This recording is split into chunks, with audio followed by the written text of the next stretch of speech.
This is part 2 of the videos that I am making to explain why I have not been on YouTube for the last year or so. This video is really important, and I really hope you pay attention to it, especially for people who are not keen on seeing doctors.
Hi, Linda Messenger for Radiation.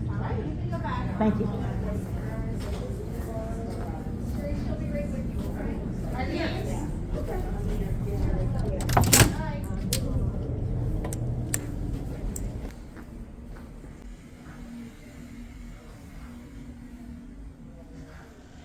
Hey everybody, it's Linda, Zwifting with Granny. This is part 2 of the videos about changes. Please go back and see video 1 on Morgan. I'm putting this video out there in the event that it might save someone's life, or save someone from a lot of grief, maybe help someone. I don't know. I have a YouTube channel, and it was suggested to me to make use of it for this reason. And at first I said no, because I thought my YouTube days were done after losing Morgan, but I realized that I would tell someone else the same thing, so I'm doing this. In July, I was diagnosed with cancer. Let me go back to the beginning, and I will keep this as generic as possible. Any questions you may have, my email address is below at the bottom. You can reach me that way. It's zwiftingwithgranny@gmail.com. So anyway, going back many years, I have had a big dislike of doctors for many years. I don't trust them, and a lot of it is not even their fault. It's the insurance system. I just didn't go to any doctors that I didn't have to for many years. Finally, I think I had to get a physical about 10 years ago or so, so I just contacted this doctor in town whose father was good, and so I saw him and was not happy with him at all, but I got, he checked me out, and I got what I needed, and he gave me some blood pressure medication, which I know I needed. So when the time came to go back to him again, I didn't want to, but I had also heard that they had hired another physician for the practice, so I jumped on that, and I asked them to please, give me her instead. Well, that turned out to be a very smart decision on my part. So I went to see her, but I was not honest with her. I did like her, and I did trust her as much as I would tell her, but I didn't want to be referred to other doctors, so I really wasn't honest with her, and I told her what she wanted to hear. Now, about, I'll say around 2016, maybe 7 years ago or so, around there, I started realizing that things were not correct in my body, that there were some things going on that shouldn't be, but I just said, oh well, I'll deal with it when it gets worse. And as time went on, it did kind of get worse, but this past April, I could not ignore it anymore. Things were happening that were scary. So I contacted this good doctor. She saw me on her off time. There was nobody else in the office. She immediately got the wheels in motion. So I was sent to an OBGYN who examined me and said, we're going to have to do a procedure on you. We don't know if it's cancer or not, but this procedure needs to be done, and at that time we'll take a sample and have it tested. So I guess that happened about a week or so later. My coworker Erin came with me. Erin's great. She came with me, and it's a good thing she did, because I wasn't capable of hearing anything. And the outcome was that I needed to have the uterus removed. There was an issue with my uterus, and that was all we knew at that time, that I needed to have a hysterectomy.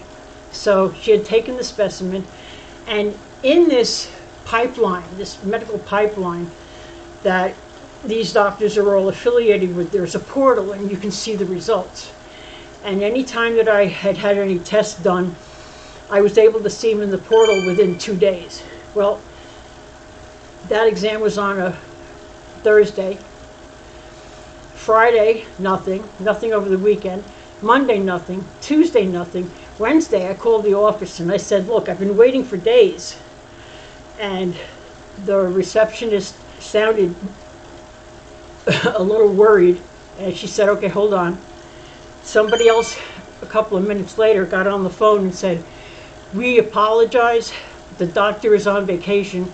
We were supposed to call you last week and it slipped through the cracks, but we want you to go see Dr. So-and-so. Can you go now?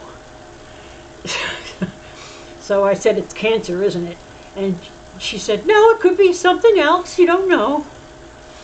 So anyway, I prepared myself. I said, well, I played around with this for this many years, and I'll pay the consequences, whatever, you know.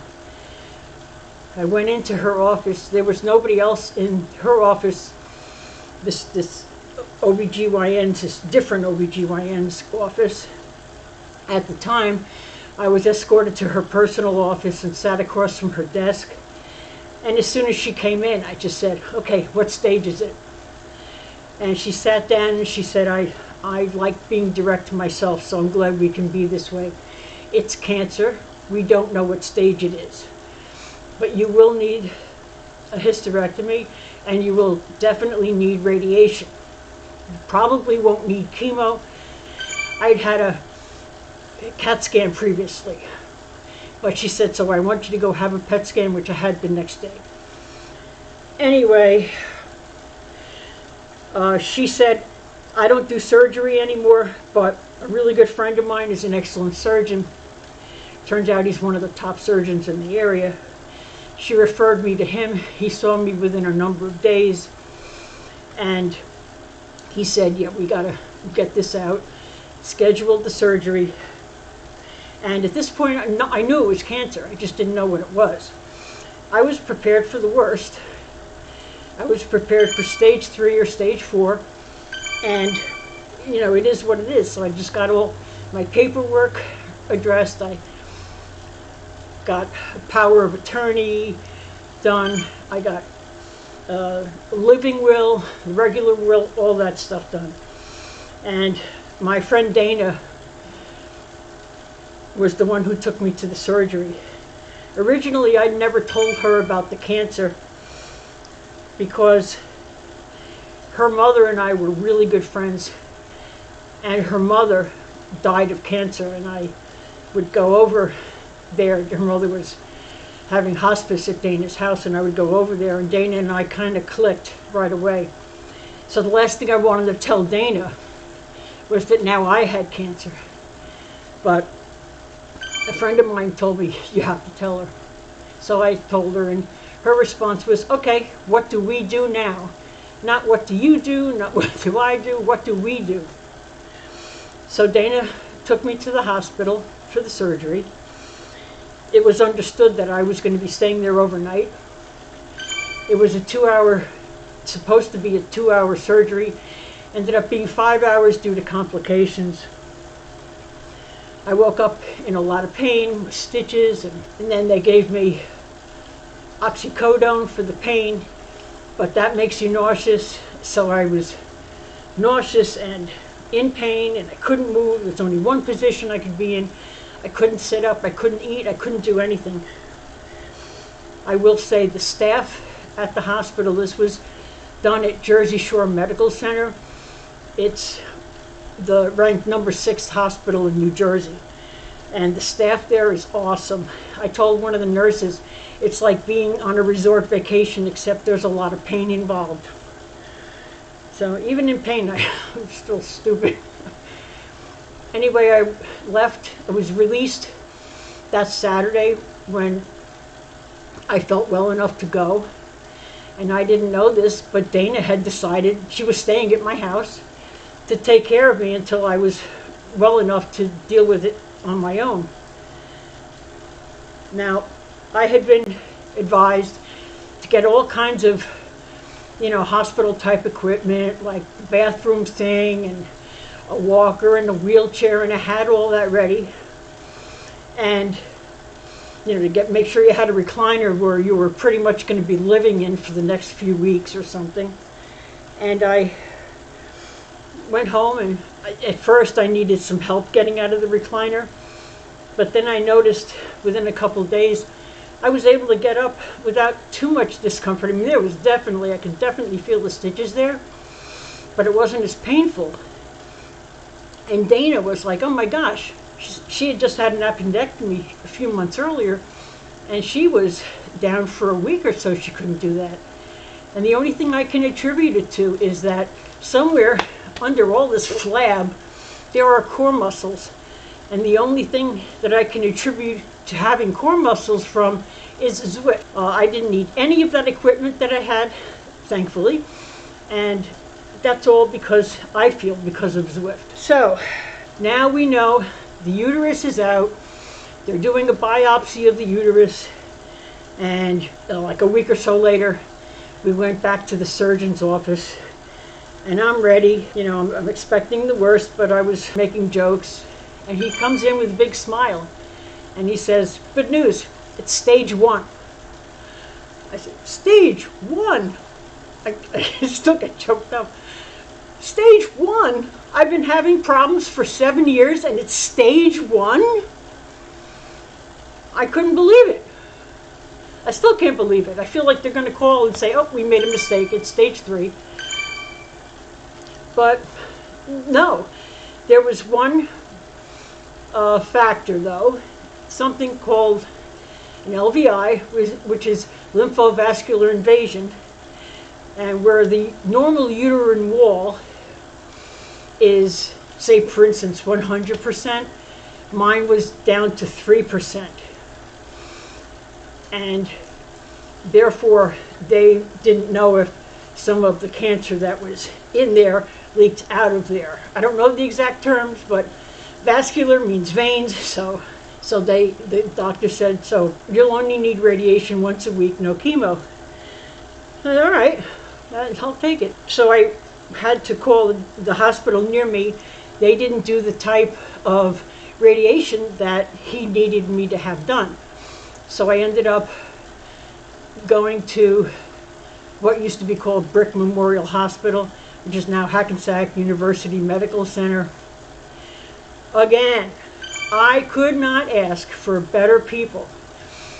The oncologist met with me and he said, no, because of the LVI and because you're only at 3%, we're going to do more aggressive radiation.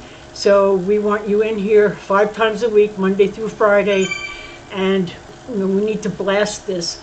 And the last 3 times will be a more aggressive, different type of radiation. So that's what I'm going through now. That's what I'm in the middle of now. All this could have been avoided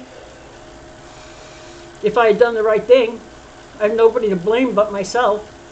It's like I had a pistol and I put a bullet in there and I spun the chamber and I would shoot and no bullet would come out.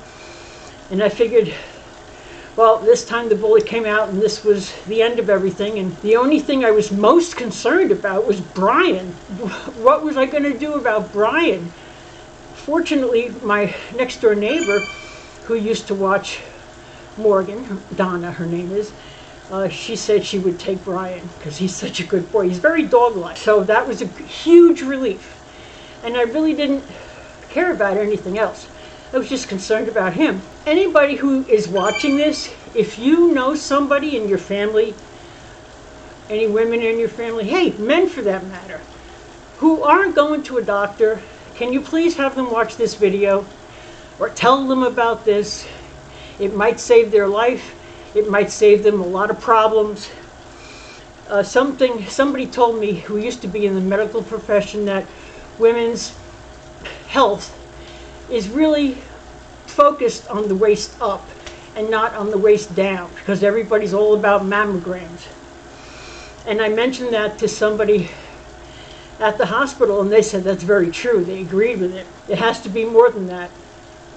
Also a big reason why I got this, which I later learned, is because when you are overweight and in your 60s, between the ages of 60 to 70, overweight people produce more estrogen.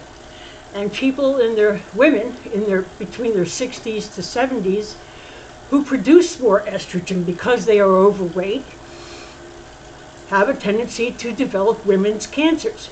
So I did it to myself 2 times.